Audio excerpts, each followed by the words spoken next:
వారాహీదేవి నమోస్తుతే. శ్రీ వారాహీదేవి మూలమంత్రం.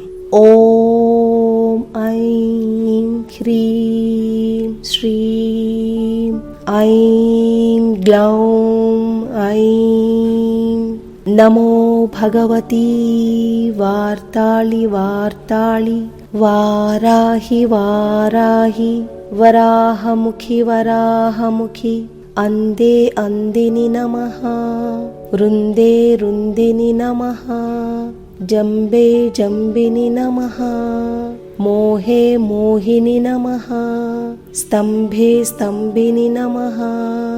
సర్వదుష్టప్రదుష్టానాం సర్వేషాం సర్వవాక్సిద్ధసక్చుర్ముఖగతి జిహ్వా స్తంభనం కురు కురు. శీఘ్రం వశ్యం కురు కురు. ఐం గ్లౌం ఠః ఠః ఠః ఠః. హుం అస్త్రాయ ఫట్ స్వాహా.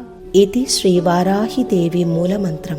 వారాహి మూలమంత్రం ఒక్క రోజులో 3 లేక 21 లేక 108 సార్లు 48 రోజుల పాటు జపించినట్లయితే జాతకంలోని కాలసర్ప దోషం లేక మరెటువంటి దోషాలైనా దూరమవుతాయి. వారాహిదేవికి నైవేద్యంగా దానిమ్మ పండ్లు, బెల్లం పానకం, పులిహోర సమర్పించవచ్చు. బ్రహ్మ ముహూర్తంలో వారాహిదేవి ఆరాధన చేసినట్లయితే అద్భుతమైన ఫలితాలు పొందవచ్చు. ఓం శ్రీ వారాహిదేవ్యై నమః.